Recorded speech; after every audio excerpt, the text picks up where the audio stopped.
사도신경 고백합니다. 나는 전능하신 아버지 하나님, 천지의 창조주를 믿습니다. 나는 그의 유일하신 아들 우리 주 예수 그리스도를 믿습니다. 그는 성령으로 잉태되어 동정녀 마리아에게서 나시고 본디오 빌라도에게 고난을 받아 십자가에 못 박혀 죽으시고 장사된 지 사흘 만에 죽은 자 가운데서 다시 살아나셨으며 하늘에 오르시어 전능하신 아버지 하나님 우편에 앉아 계시다가 거기로부터 살아있는 자와 죽은 자를 심판하러 오십니다. 나는 성령을 믿으며 거룩한 공교회와 성도의 교제와 죄를 용서받는 것과 몸의 부활과 영생을 믿습니다. 아멘. 찬송가 382장입니다. 찬송가 382장 찬양하십니다.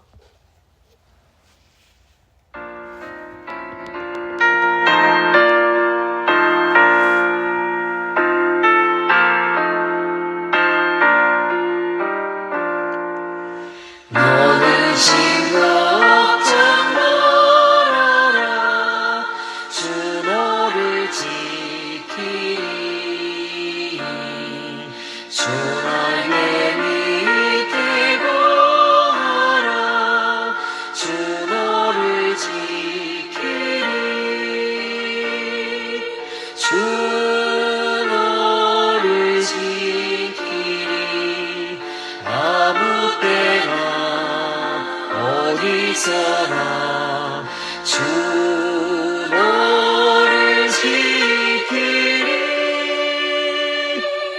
늘 지켜주시리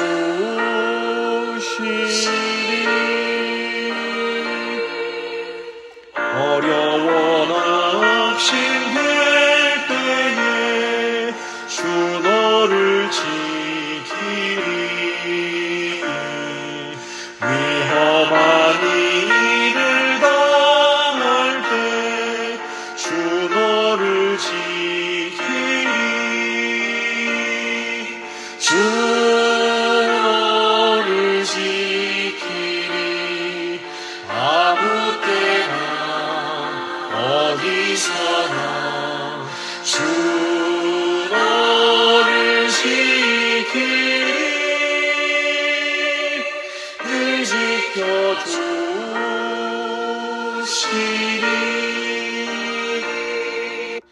없을 것 일이 없이고 주 너를 지키리 구하는 것을 주시며 주 너를 지키리 주 너를 지키리 아무 때나 어디서나 주 너를 지키리 늘 지켜주시리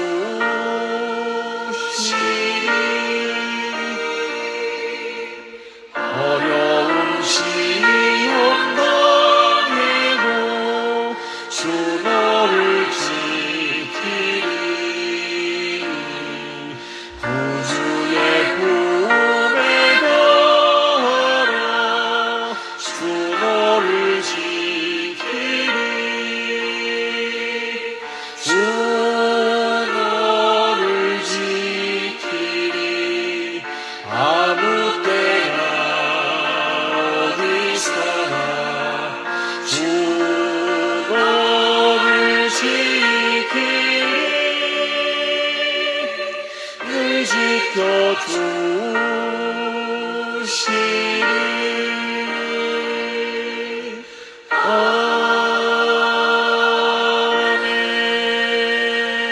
아멘. 기도하십니다. 살아계신 주님 감사합니다.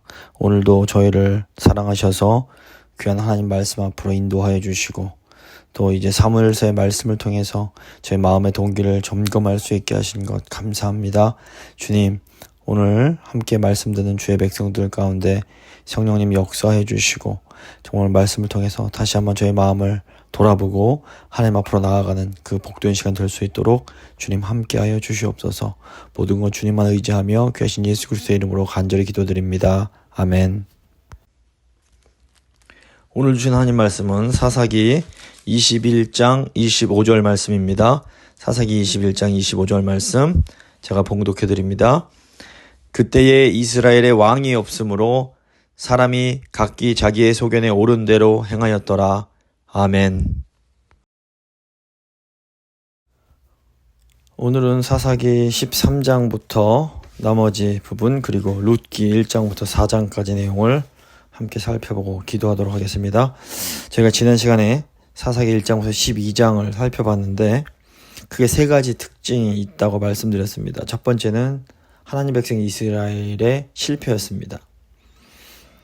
사사기는 시작할 때부터 이스라엘의 실패하는 것들을 보여줍니다. 그래서 이스라엘이 그 죄를 이기지 못하고 우상숭배에 빠지는 것을 보여줍니다. 이것은 하나님 백성들에게 왕이 필요함을 보여줍니다. 동시에 이스라엘의 실패와 함께 사사기는 하나님의 놀라운 은혜를 보여줍니다. 이스라엘이 범죄할 때 하나님께서 이제 징계를 하시는데 이 징계를 받고 이스라엘이 회개하면 하나님은 언제나 또 새롭게 은혜를 베푸십니다. 사사를 새롭게 세우셔서 이스라엘을 구원해 주십니다. 이 놀라운 하나님의 그 사랑과 은혜가 사사기 처음부터 끝까지 계속 나오게 됩니다. 이제 세 번째 이제 사사들이 나오는데 사사들 한 명 한 명 개인은 다 연약함과 부족함이 있습니다. 하지만 하나님께서 그들을 사용해 주십니다. 이 사사들은 장차 오실 진정한 통치자 예수 그리스도의 모습을 조금씩 보여주는 예표적 기능을 합니다. 그래서 이제 오늘 시작하게 될 삼손도 어떻게 보면 사사기 가장 대표적인 가장 유명한 사사이기도 하고 또 매우 연약함이 많고 부족함이 많은 사사이기도 합니다. 하지만 하나님께서 이 삼손을 사용하시고 삼손을 통해서 예수 그리스도의 모습을 조금씩 보여주십니다. 먼저 이제 삼손이 태어나기 전부터 이미 구별된 나실인이었습니다. 이 나실인은 구별된 존재로서 이게 이제 우리를 구원하시기 위해서 구별되신 예수 그리스도의 모습을 예표한다라고 볼 수 있습니다. 근데 삼손이 나실인이었음에도 불구하고 그 이스라엘의 대적인 블레셋 여인들에게 빠져서 매우 방탕한 생활을 하게 됩니다. 근데 그럼에도 불구하고 이 방탕하고 연약한 중에도 예수 그리스도의 모습을 보여주는 모습이 있습니다. 가령 15장 14절 보시면 이 삼손이 결박을 당했다가 이제 풀려나는 장면이 나오는데 이것은 죽음에 결박되셨다가 부활로서 다시 살아나시는 예수 그리스도의 어떤 그런 모습을 예표하는 것이라고 저희가 또 볼 수 있습니다. 결국 이제 삼손이 그 블레셋 사람들의 모략에 빠져서 자신의 힘의 원천이던 이 머리카락을 다 깎이게 되고 두 눈까지 뽑힌 채로 원수들의 조롱거리가 되고 맙니다. 근데 이 삼손의 이제 불행한 인생사를 보면 이게 바로 어떻게 보면 사사시대 이스라엘의 축소판이라고 볼 수가 있는 겁니다. 그러니까 이스라엘은 삼손이 이렇게 그 구별된 존재인 나실인으로 태어난 것처럼 그 이스라엘 자체가 하나님께서 굉장히 특별하게 선택하신 구별된 백성이었던 겁니다. 그런데 이 삼손이 이방 여인들을 쫓아다니다가 공경에 처하게 되는데 이건 역시 구별된 이스라엘 백성이 하나님께서 금지하신 이 이방 족속들을 막 그렇게 따라가고 음란하게 우상을 섬기다가 이렇게 아주 그냥 비참한 이방인 나라들의 짓밟히는 비참한 상황에 이르게 되는 것을 이제 보여주는 거라고 볼 수 있습니다. 그런데 이 삼손은 평생 방탕하며 살았던 그런 어떻게 보면 실패한 인생이었지만 그래도 이 마지막 순간에 하나님께 힘을 얻어서 이 블레셋에 대한 원수를 갚게 됩니다. 그래서 16장 이제 30절 보시면 삼손이 마지막으로 하나님께 하는 기도가 나옵니다. 삼손이 이르되 블레셋 사람과 함께 죽기를 원하노라. 그리고 이제 삼손이 죽을 때에 죽인 자가 살았을 때 죽인 자보다 더욱 많았더라. 이런 내용이 나옵니다. 이것은 뭐냐면 죽음을 통하여 우리를 구원하신 예수 그리스도의 구원의 모습을 예표하는 거라고도 볼 수 있습니다. 이게 이 사사의 인생이 그 이스라엘, 선택받은 이스라엘 백성들의 그 모습을 너무나 그대로 잘 보여주는 거라고 볼 수 있습니다. 이제 나머지 사사기 17장부터 이제 21장은 이 사사 시대가 얼마나 혼란스러웠는지를 너무나 적나라하게 보여줍니다. 특별히 17장부터 18장은 종교적인 혼란으로서 우상숭배한 실태를 보여주고 있고, 19장부터 21장은 도덕적 부패와 그로 말미암은 내부의 분쟁을 다루고 있다고 볼 수 있습니다. 이제 17장부터 이제 18장 먼저 보시면, 17장에 그 미가 집의 제사장이 된 레위인이 나옵니다. 에브라임 산지에 미가라는 사람이 있는데, 이 사람이 어머니 은을 훔쳤다가 어머니한테 돌려줍니다. 그런데 이제 어머니가 그 일부를 가지고 그 아들을 위해 은 세공인을 시켜서 신상을 만들게 됩니다. 미가가 그 신상들을 자기 집 산당에 두고 에봇과 드라빔을 만들고 또 자기 아들을 제사장으로 삼습니다. 이것은 이스라엘의 왕이 없었으므로 사람마다 자기 소견에 옳은 대로 행하였기 때문에 일어난 일이었습니다. 17장 6절 보시면 그때 이스라엘의 왕이 없었으므로 사람마다 자기 소견에 옳은 대로 행하였더라, 이 내용이 나옵니다. 이거 자체가 뭐냐면 왕이 없기 때문에 정말 백성들이 방지하게 자기 멋대로 살아간다는 것을 보여주고 있습니다. 이걸 통해서 이스라엘의 왕이 필요하구나, 이거를 보여주는 겁니다. 그러다가 이제 유다 베들레헴을 떠나서 거주할 곳을 찾아다니는 레위 소년을 만나서 자기 집의 제사장으로 삼게 됩니다. 그래놓고 미가는 이제 레위인이 내 집의 제사장이 되었으니까 여호와께서 복을 주실 것이다, 이렇게 기대를 하고 있는 겁니다. 정작 지금 이 미가가 하나님 계명을 다 어겨놓고 그 하나님께서 금지하신 우상을 만들어 놓고 복을 비는 아주 기복주의적인 혼합 종교에 빠져 있으면서도 자기 스스로는 이제 내가 레위인을 우리 제사장으로 뒀으니까 하나님이 복 주시겠지, 이런 착각에 빠져 있는 모습을 보여주고 있습니다. 18장을 보시면 그쯤에 이제 기업을 찾아서 돌아다니던 단지파가 미가 집에서 그 신상들을 무력으로 강탈하고 그 레위 소년까지 데려다가 자기 지파의 제사장으로 이제 삼아버립니다. 그러니까 레위 소년은 어떤 한 개인 가정의 그 제사장보다 한 지파의 제사장이 된다는 이런 출세욕에 빠져서 기꺼이 단지파를 따라 나서게 되는 겁니다.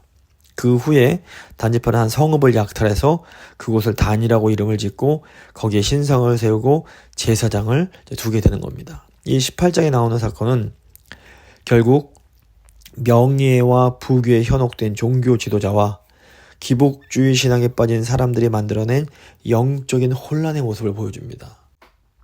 그런데 이 모습이 지금부터 한 3000년 이상 전에 일어난 일이긴 하지만 오늘날 우리와의 모습과도 공명하는 부분이 있는 겁니다. 많은 종교지도자들이 이 명예 부귀에 현혹되기도 하고 또 예수님을 믿는다고 하면서도 여러 가지 그냥 기복신앙에 빠져서 그 예수님 믿는 것과 이 우상 섬기는 걸 다 혼합시켜버리는 그런 오늘날의 시대의 모습을 너무나 잘 보여주고 있는 겁니다.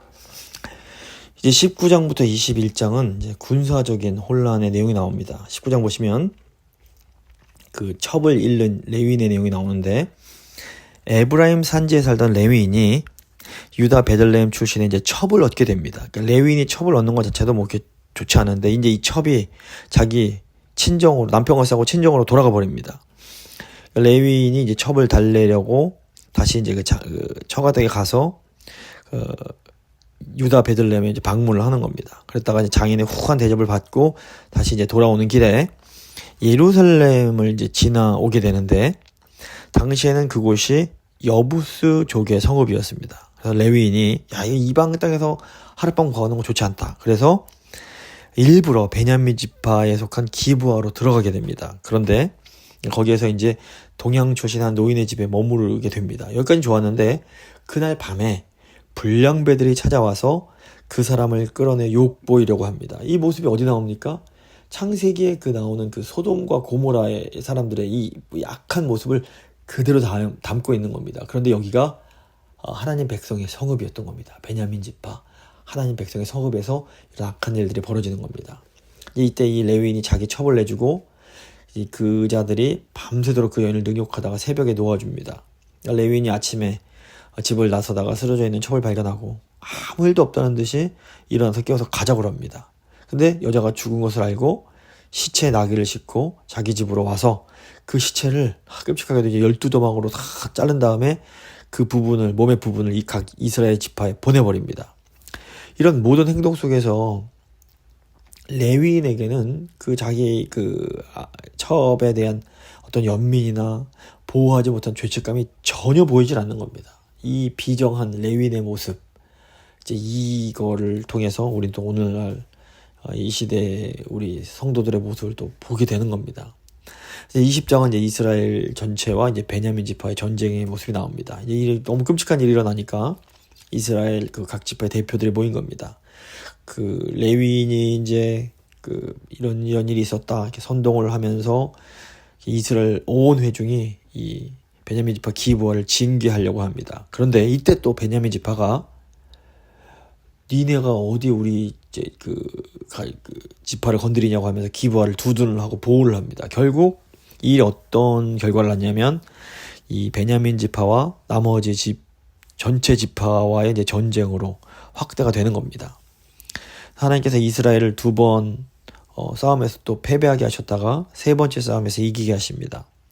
이게 뭘 의미하냐면 아마도 이걸 통해서 하나님께서 양쪽을 다 징계하신 거라고 볼 수 있습니다. 결과적으로 이 싸움에서 베냐민 지파가 크게 패배를 해서 25,000명이 죽고 겨우 600명만 이제 살아남게 되는 겁니다. 근데 일단 이 일을 저지르고 보니까 그 12지파 중 한 지파가 아예 없어지게 된 겁니다. 그러니까 걱정이 되니까 이제 21장에 보면 어떻게 이제 베냐민 지파를 또 존속시킬까 이제 이런 고민들이 나오는데, 전쟁이 끝난 후에 이제 베냐민 지파의 남자가 600명밖에 없고, 그리고 또 이제 전쟁하기 전에 이제 우리가 화가 난 김에 우리 딸들을 절대로 베냐민 지파한테는 시집 보내지 않겠다 이런 다 맹세를 하는 겁니다. 이 쓸데없는 맹세들을 계속 하는 겁니다. 바보같이 입다도 그렇고 지금 이스라엘 전체 지파가 이제 어리석게 행동하는 걸 보여주는 겁니다. 결국에는 이제 결혼시킬 수도 없고 남자는 600명밖에 남지 않았고, 그러니까 이스라엘 백성들이 이걸 어떻게 해야 될지, 어떻게 베냐민 지파를 계속 존속시킬지를 고민하게 됩니다. 근데 이 내놓은 방법도 되게 이제 하나님 백성답지 않은 방법들을 내놓는 겁니다. 결국 자기들이 우리 딸들을 베냐민 지파에 절대로 시집 보내지 않겠다 맹세할 때 그 맹세에 참여하지 않았던 야베스 길르앗을 쳐서 진멸을 하고 그 젊은 처녀 400명을 잡아다가 베냐민의 남자들에게 주게 됩니다. 근데 그래도 이제 600명, 400명이기 때문에 부족하지 않습니까? 그때 이제 아내를 얻지 못한 베냐민 사람들에게는 실로에서 여호와의 명절에 춤추러 나온 여자들을 납치해서 아내로 삼게 만드는 겁니다. 이걸 생각해보면 이 시작이 어디서 됩니까? 원래 레위인은 첩을 얻으면 안 되는데 첩을 얻은 레위인의 가정에서 시작된 불행이 결국 이스라엘 내부의 이 비극적인 분쟁과 약탈이라는 끔찍한 사태로 이어지게 되는 겁니다. 이제 이 보시면 사사 시대의 혼란과 무질서를 보여주는 이 17장부터 21장까지 나오는 이 두 사건에는 몇 가지 중요한 공통점이 있습니다. 첫째로 두 사건의 중심에 레위인이 개입되어 있습니다. 첫 번째 이야기에는 미가 집의 제사장이 되었다가 나중에 단지파의 제사장이 된 기회주의자 같은 레위인이 나오고, 두 번째 이야기에는 죽은 첩의 시체를 토막을 내서 온 이스라엘에 보낸 이 포악한 레위인이 나옵니다. 근데 레위인이 어떤 사람들입니까? 이스라엘 백성들을 영적으로 돌봐야 될 하나님의 사역자들입니다. 이 레위인들이 똑바로 서지 못함으로 여러 가지 문제를 일으킨 셈입니다. 그래서 오늘날에 이제 이 레위인들은 오늘날에 목회자와 연결이 됩니다. 그래서 목회자가 똑바로 서지 못하면 모든 혼란들이 일어날 수 있음을 또 이렇게 보여줍니다. 둘째로 이 두 사건의 지리적 배경이 또 굉장히 유사합니다. 처음 레위인은 유다 베들레헴을 떠나서 에브라임 산지로 갔습니다. 그리고 이제 두 번째 레위인은 에브라임 산지에 사는 사람으로 유다 베들레헴에서 첩을 맞이했다가 이제 그 첩이 집으로 가버리는 바람에 그녀를 찾으러 유다 베들레헴으로 가서 장인 집에 머물다가 에브라임 산지로 떠나는 길에 이제 봉변을 당하게 되는 겁니다. 그러니까 이 요약을 해보자면 이 두 가지 사건은 유다 베들레헴에서 떠나는 사람들에 대한 이야기이고, 이게 놀랍게도 다음에 나오는 룻기에서 유다 베들레헴을 떠나서 모압으로 가서 비극을 겪은 한 가정의 이야기로 연결이 되는 겁니다. 세 번째 이제 공통점이 뭐냐면 두 사건 모두 왕이 없음으로 비롯된 혼란이라는 겁니다. 그래서 보면 17장 6절, 18장 1절, 19장 1절, 21장 25절에 다 당시에 이스라엘에 왕이 없었기 때문에 이스라엘 백성들이 자기 멋대로 행했다는 그 말씀이 반복이 되고 있습니다.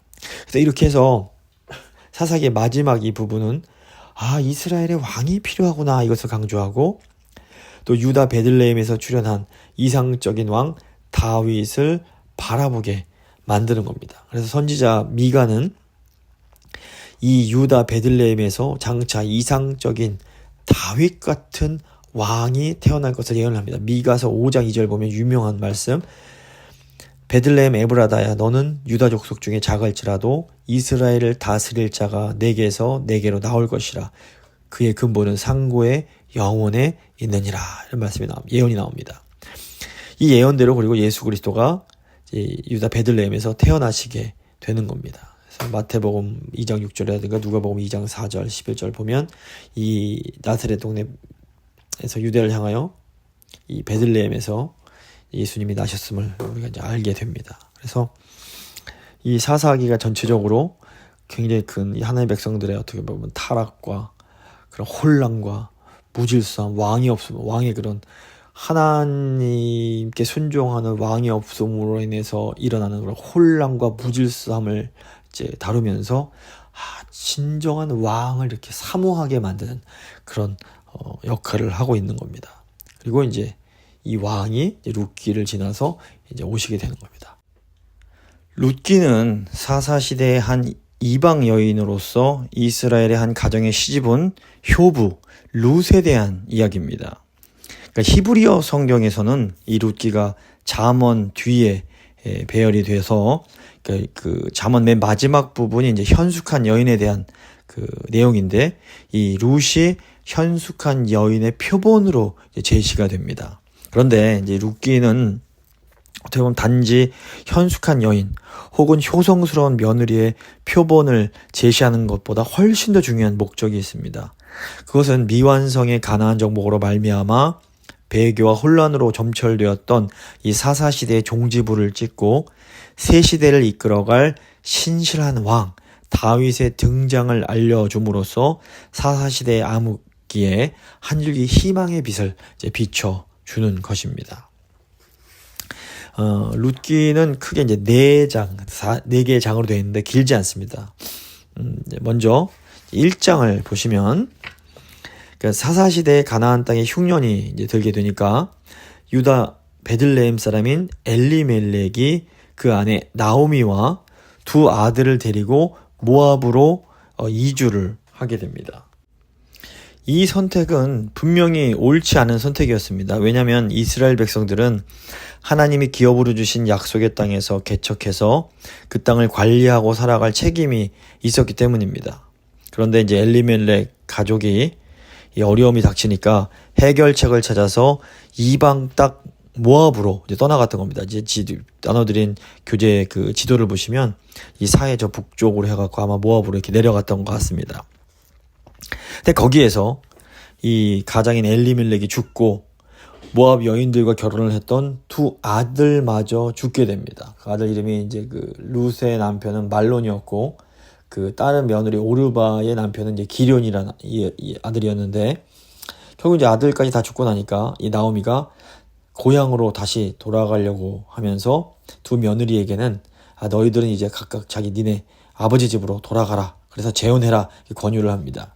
근데 이때 오르바는 그냥 돌아가지만 룻이 아주 놀라운 믿음의 고백을 합니다. 이게 1장 16절에 나오는데 어머니의 백성이 나의 백성이 되고 어머니의 하나님이 나의 하나님이 되실 겁니다. 절대 어머니 떠나가지 않겠습니다. 어머니께서 가시는 곳에 나도 가고 어머님이 머무시는 곳에 나도 머물겠습니다. 이렇게 얘기를 하는데 이것이 단지 그냥 효부의 이런 의미라기보다는 당시에 이것은 섬길 자, 즉 여호와 하나님을 선택하는 거라고 볼 수 있습니다. 그래서 이렇게 나오미가 믿음으로 결단해서 어머니 하나님 여호와 하나님을 내가 섬기겠다 이렇게 딱 결단을 하고 어머니와 함께 모압을 떠나서 유다 베들레헴으로 다시 돌아오게 됩니다. 이때 보여주는 룻의 결단은 여리고 성의 여인으로 구원을 받았던 라합의 결단과 매우 비슷합니다. 라합 역시 이스라엘의 하나님을 믿고 그들의 도움으로 여리고 성을 진멸하는 가운데 살아남아서 언약 백성이 일원이 됩니다. 이때 라합이 이제 살몬이라는 사람과 결혼을 했고 그 가운데 낳은 아들이 바로 보아스였던 겁니다. 그러니까 베들레헴에 돌아온 나오미는 사람들에게 자신을 더 이상 나오미가 아니라 이 괴로움이라는 뜻이 있는 마라라고 불러달라고 말을 합니다.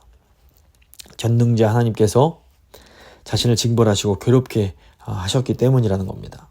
나오미는 그 이전에도 며느리를 돌려보내려고 할 때 여호와의 손이 나를 치셨다 이런 고백을 합니다. 이처럼 이 나오미의 상황은 당시 이스라엘의 어떤 실상을 보여주고 있습니다.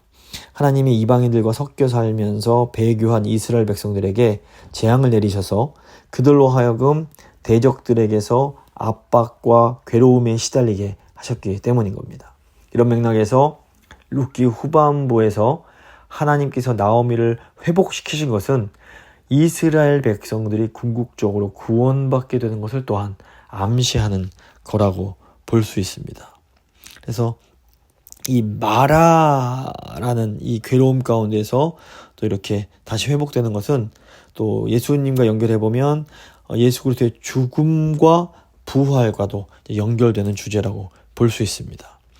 이제 2장으로 넘어가면 이제 룻이 이제 시어머니를 봉행해야 되니까 다른 사람들의 밭에 가서 떨어진 이삭을 주었습니다. 이제 구약 모세오경 율법을 보면 이 밭에서 그 가난한 사람들을 위해서 이렇게 그릇을 갖고 가서 이렇게 집어넣을 수는 없지만 손으로 이삭을 떼어서 먹는 것은 얼마든지 허용이 됐습니다. 그래서 어머니를 위해서 이제 떨어진 이삭 주어서 이제 어머니를 봉행하려고 했던 겁니다. 근데 이때 엘리멜렉, 그러니까 나오미의 남편의 친족 가운데 유력한 사람인 보아스의 밭에서 이삭을 줍게 됩니다. 근데 때마침 그 밭에 나와 있던 보아스의 눈에 이제 룻이 띄게 된 겁니다. 보아스는 사환으로부터 룻이 이제 나오미란 여인의 며느리로서 그 모압에서 와서 헌신적으로 시어머니 봉양하고 있다, 뭐 이런 얘기를 듣게 됩니다. 이제 보아스가 이 참 효부란 걸 알고 룻에게 계속 자기 밭에 머물면서 이삭을 줍도록 하고 또 다른 일꾼들이 함부로 이렇게 룻을 찝적대거나 이렇게 건드리지 못하도록 지시를 하고 이렇게 보호해 주는 겁니다. 그리고 그 이외에도 여러 가지 이제 룻에게 은혜를 베풀게 됩니다.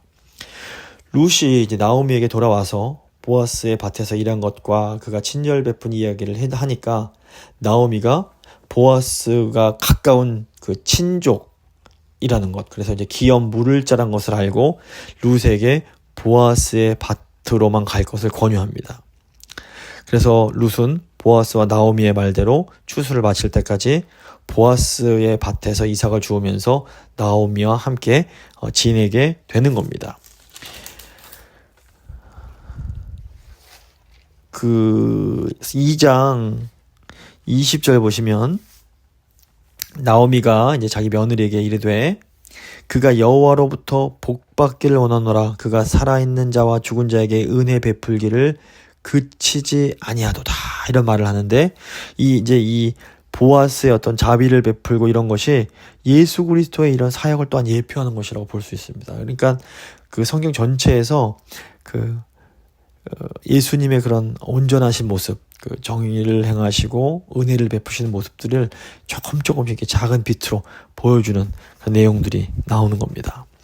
이제 3장 보시면 나오미는 이제 룻이 안정된 가정을 가질 수 있도록 그 룻을 기업 물을 자인 보아스와 맺어 주려고 합니다. 그래서 당시에 그 구약 율법은 그 아들들이 기업을 물렸어야 됐기 때문에 그 아들이 죽으면 그 가장 가까운 친족이 그 이제 그 대를 이어주는 그런 어떻게 보면 그 사회를 유지하고 하나님 주신 기업을 유지하기 위한 풍속이 있었던 겁니다. 이제 그 보아스가 이 나오미의 남편인 이 엘리멜렉의 기업 물을 자에 그런 속하고 있었던 겁니다. 그래서 이제 나오미가 룻에게 이제 어떻게 행해야 될지를 알려줍니다. 룻이 시어머니의 지시를 따라서 보아스에게 가서 자신을 거두고 기업을 물려줄 것을 요청을 합니다. 근데 이때 보아스가 사실은 자기보다 더 가까운 친족이 있기 때문에 그 사람이 기업 물을 책임을 하지 않으면 내가 기꺼이 그 책임을 다할 것을 약속을 하고 룻에게 많은 양식을 주어서 조심해서 이제 돌려를 보내는 겁니다. 그러니까 기업 물을 자를 영어로 redeemer 이렇게 표현합니다. redeem이 이제 구속하다, 기업을 무르다 이런 뜻인데, 이 기업 물을 자는 이스라엘 사람이 어려운 상황에서 기업을 팔거나 혹은 자신을 종으로 팔았을 때 가까운 친족으로서 속량해서 그 대신 값을 치르고 사서 그 사람으로 하여금 잃어버린 기업을 회복하고 자유민으로 살 수 있도록 도와주는 사람입니다. 그러니까 예수 그리스도가 우리의 리디머, 구속자가 되십니다. 그러니까 우리가 죄에 팔려서 죄에 노예된 것을 예수님께서 십자가를 통해서 대신 값을 치러주심으로 우리로 하여금 자유를 허락해 주시고 우리가 잃어버린 기업을 되찾게 해주시는 분. 그래서 우리가 예수님을 구속자, 리디머라고 부르는 겁니다. 그래서 이제 이스라엘 사람 중에서 상속할 아들이 없이 죽은 경우에 그의 형제나 가까운 친척이 그 미망인을 아내로 삼아서 자식을 낳게 해줌으로써 죽은 자의 대를 잇고 기업을 유지하게 하는 이 계대 결혼이라는 것이 있는데, 이것도 친족의 의무인 겁니다. 그래서 이게 우리 오늘날 현대인의 윤리 감각으로 볼 때 너무 괴상망측해 보이는데, 고대에는 남자가 대를 잇는 것이 그 너무너무 그 가정에서 중요했기 때문에 이런 이제 그런 의무가 있었던 겁니다. 그래서 이제 보아스가 기업 물을 책임을 한다라는 것은 하나님이 주신 율법을 따라 나오미와 룻에게 원래의 기업을 회복하게 하는 매우 신실한 행동이었던 겁니다. 3장 9절을 보면 룻이 보아스에게 나는 당신의 여종 루시오니 당신의 옷자락을 펴 당신의 여종을 덮으소서, 이는 당신이 기업 물을 자 됨이니이다, 이런 고백을 하는 내용이 나옵니다. 이 고백은 교회가 신랑이신 그리스도를 향해서 주님, 저는 주님의 종입니다. 주님의 옷자락을 펴서 당신의 여종을 덮어주십시오, 이렇게 하는 이 예수님을 향한 교회의 고백을 예표하는 것이라고 볼 수 있습니다. 그래서 그리스도께서 이렇게 자신의 옷자락을 펴서 교회를 신실하게 보호해 주시는 그런 이제 내용이 이제 여기 나오고 있습니다. 이제 마지막으로 이제 4장을 보시면 이제 보아스가 자기보다 더 가까운 친족에게 나오미와 룻을 위해 기업을 물을 의사가 있는지를 확인을 합니다. 이때 이제 그 친족이 나는 그럴 의사가 없다라고 공표를 했기 때문에 보아스가 이제 합법적으로 기업 물을 자 리디머가 된 겁니다. 그래서 많은 증인들 앞에서 자신의 룻을 아내로 맞이하고 죽은 자의 기업을 잊게 할 것을 선언합니다. 사람들의 축복 속에서 보아스와 룻이 결혼을 했고, 룻은 아들 오벳을 낳습니다. 그리고 이 아들에게서 다윗 왕의 아버지인 이새가 나오게 됩니다. 룻이 보아스와 결혼해서 아들을 낳은 것은 현숙한 여인이자 효부인 룻을 위한 보상일 뿐 아니라 시어머니 나오미의 복이기도 했습니다. 사람들은 나오미에게 축하하면서 너의 생명의 회복자이며 내 노년의 봉양자다, 이렇게 말을 합니다. 이 기쁨이란 뜻을 가진 이름 나오미 대신에 이 괴로움이라는 뜻의 마라라는 이름으로 자기를 부르라고 할 정도로 이 나오미의 삶은 고통과 슬픔으로 가득했습니다. 하지만 헌신된 룻과 선한 구속자 보아스를 통해서 회복자인 후손을 얻게 된 겁니다. 성경의 이 저자는 이 모든 것을 이루신 분이 여호와 하나님이심을 강조합니다. 사람들은 보아스에게 축복하면서 하나님이 룻으로 말미암아 그에게 후손 주시기를 기원을 하고, 또 이 아들이 태어났을 때는 나오미에게 축하하면서 여호와께서 너에게 기업 물을 자가 없게 하지 아니하셨도다, 이런 말을 합니다. 전에는 하나님이 나오미를 치셨으므로 그녀가 괴로움을 당했지만, 이제는 하나님이 구속자를 예비해 두시고 그에게서 회복자인 후손을 낳게 하심으로 나오미의 기업이 회복되게 하십니다. 이처럼 하나님의 구원 역사는 사사 시대의 이스라엘에게 큰 소망이 됩니다. 즉, 이 룻기에는 나오미가 하나님께 징벌받아 괴로움을 당했던 것처럼 이스라엘 역시 하나님으로부터 범죄함으로 재앙을 받고 있지만, 또 하나님께서 나오미에게 하셨던 것처럼 이스라엘 가운데 구속자를 예비하시고 회복자를 주실 것이라는 소망의 메시지가 들어있는 겁니다. 룻기의 마지막 부분에 보면 이제 족보가 나오는데, 이 족보는 하나님이 주신 회복자가 바로 다윗이며, 그를 통해서 암울했던 사사시대가 마감이 되고 이스라엘의 기업이 온전하게 회복되는 새로운 시대가 열릴 것을 암시하고 있습니다. 그리고 하나님은 예수 그리스도를 다윗의 후손으로 이 땅에 보내시고 우리의 구속자요 회복자가 되게 이제 하시는 겁니다.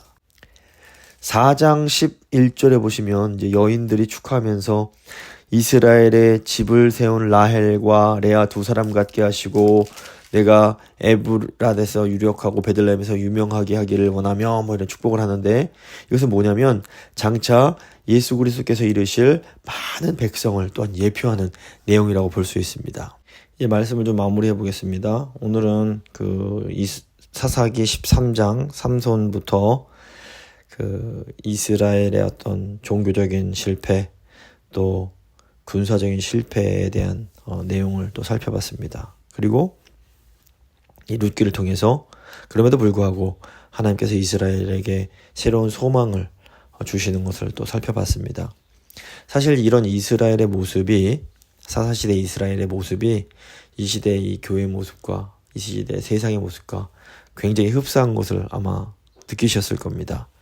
여러 가지로 막 너무 힘들고 어두운 일들이 많이 일어나고 있습니다. 하지만 하나님께서 이 신실한 룻의 믿음을 통해서 소망의 빛을 비추어 주신 것처럼 우리가 믿음으로 나아가면 우리의 믿음의 구속자이신 예수 그리스도를 통해서 우리를 구원하시고 또 이 세상 가운데 정말 소망의 빛을 비춰 주실 수 있습니다. 그래서 우리가 한번 기도할 때에 하나님, 저희 교회가, 저희 가정이 룻처럼 신실하게 주님 앞으로 믿음으로 나아가서 이 어두운 세상, 이 타락하고 실패한 이 세상 가운데 소망의 빛이 되게 하여 주시옵소서. 우리 교회가 세상의 소망이 되게 하시고 우리 가정이 세상의 소망 되게 하여 주시옵소서. 한번 간절히 기도하겠습니다.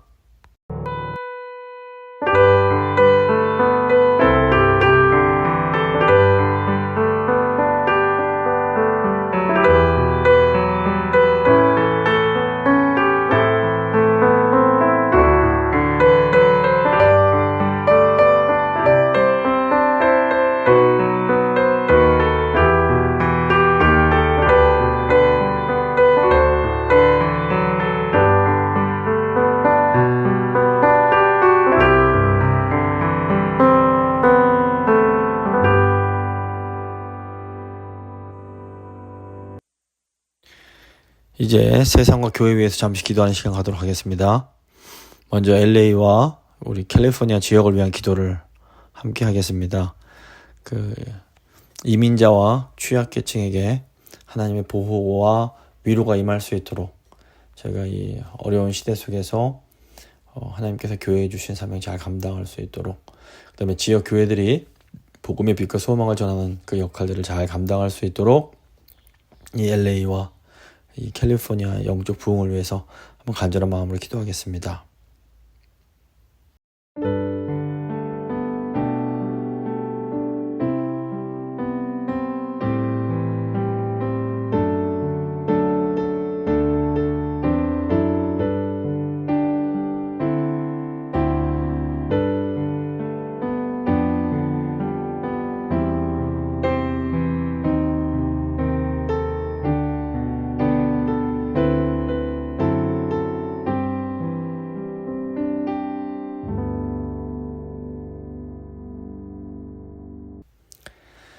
이제 교회와 예배 사역을 위해서 기도하겠습니다. 이 여름에도 우리가 하나님께 드린 예배가 흔들림 없이 잘 진행될 수 있도록 중심 가운데 하나님 앞에 세워질 수 있도록 기도해 주시고, 또 8월 초에 있는 단기 선교 준비가 기도와 연합 가운데 잘 이루어질 수 있도록, 또 특별히 목회자와 리더십에게 지혜와 성령의 충만함이 있을 수 있도록 간절한 마음으로 기도해 주시기를 바랍니다. 기도하십니다.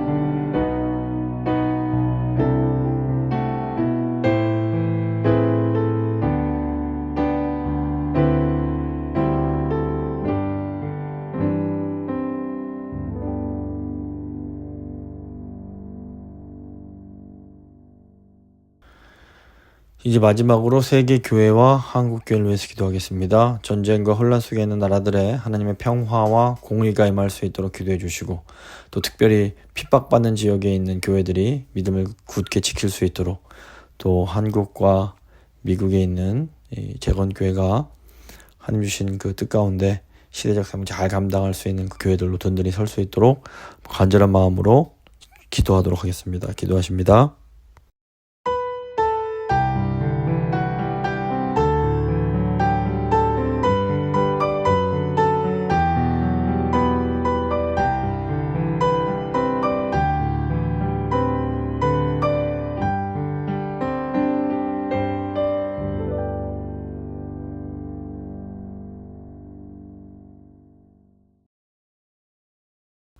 살아계신 하나님 감사합니다. 오늘도 귀한 말씀을 통하여 저희 마음을 돌아보게 하시고, 정말 진정한 왕이신 예수님께 충성하는 것이 얼마나 중요한 것인지, 저희의 욕망을 채우기 위하여 왕을 구하는 것이 아니라 정말 하나님의 진께 순종하는 진정한 왕에게 순종하는 것이 얼마나 소중한 것인지 다시 한번 깨닫게 하시며 감사합니다. 정말 하나님을 두려워하고 하나님을 존중하고 경외하는 자에게 하나님도 그를 기뻐하시고 그를 귀하게 여겨주시고 그를 높이 세워주신다는 거 다시 한번 깨닫습니다. 주님, 저희가 하나님을 경홀히 여기지 않을 수 있도록 주님 저희를 붙들어 주시고, 주님을 가까이 하지만 그럼에도 불구하고 하나님을 정말 두려워하는 마음으로, 늘 경외하는 마음으로 살아갈 수 있도록 주님 저희와 함께하여 주시옵소서. 아버지, 주위를 돌아보면 너무나 어수선하고 정말 저희를 불안하게 만드는 너무나 많은 일들이 있음을 보게 됩니다. 하지만 이럴 때일수록 저희가 오직 주님 한 분만 더 의지하며 나아갈 수 있도록 도와주시고, 특별히 저희 이제 교회가 있는 LA 지역 주님 영적으로 부흥시켜 주시고, 사회적으로 주님 안정을 허락하여 주시기 원합니다. 주님 은혜를 베풀어 주시옵소서. 특별히 사회적 취약계층에게 주님 은혜를 베푸셔서 아버지요, 정말 그들에게 정말 구원의 손길을 아버지 베풀어 주시길 간절히 간구합니다. 또 아버지, 올여름 저희 교회가 또 주께서 주신 사명 잘 감당할 수 있도록 선교도 잘 준비하고, 또 하나님 앞에서 온전히 살아있는 예배를 드릴 수 있도록, 진정한 예배를 드릴 수 있도록 지금 저희를 붙들어 주시오며, 아버지 전 세계적으로 아버지 교회들이 정말 더욱더 기도에 힘쓰므로 아버지 복음 사역을 잘 감당하는 전 세계 교회들 될 수 있도록 주님 은혜 베풀어 주시옵소서. 특별히 한국과 미주에 있는 작은 교회들이 주께서 주신 그 시대적 사명 잘 감당할 수 있도록 힘과 능력 더해 주시옵시고, 더 주님 앞에 신실한 교회로 설 수 있도록 주님 늘 함께하여 주시옵소서. 여름을 맞이하여서 먼 곳에 나가 있는 주의 백성들 많이 있습니다. 주님 어디서 있든지 간에 주께서 그 날개 그늘 아래 감추어 주시고 보호하시고 하나님 은혜 가운데 거할 수 있도록 주님 함께하여 주시옵소서. 사랑하는 주의 백성들을 주님 손에 맡기며 귀하신 우리 주 예수 그리스도의 이름으로 간절히 기도드립니다. 아멘. 찬송가 575장입니다. 찬송가 575장 찬양하시겠습니다.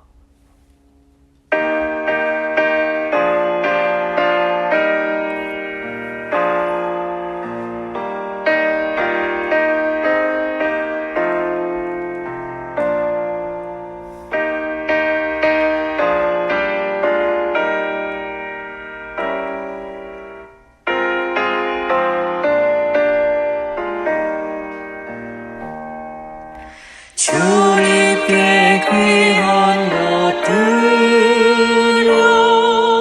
젊을 때 힘다하라. 진리의 싸움을 할 때 열심을 다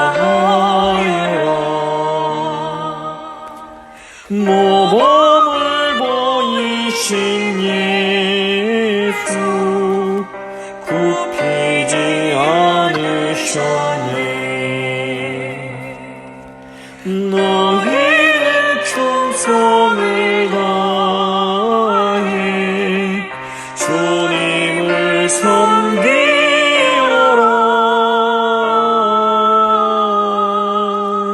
주님께 귀한 것들여 젊을 때 힘다하라. 구원의 갑주를 입고 끝까지 싸우라. 주님께 귀한 것들여 내 몸과 내 마음도 주 위에 모든 것 바쳐 힘다해 섬기어라. 독생자 보내신 성부 은혜를 베푸시니 너희는 정성을 다해 주님을 섬기어라. 주님께 귀한 것들여 젊을 때 힘다하라. 구원의 갑주를 입고 끝까지 싸우라. 우리의 귀한 것 모두 주님께 바치어도 그 귀한 생명을 주신 주 은혜 못겠네.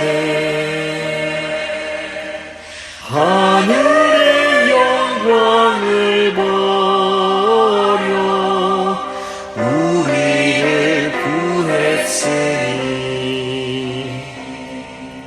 너희는 마음을 다해 주님을 섬기어라.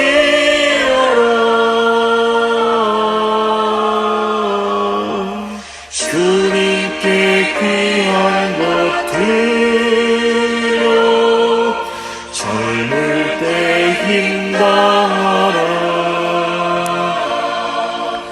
구원의 갑주를 입고 끝까지 싸우라.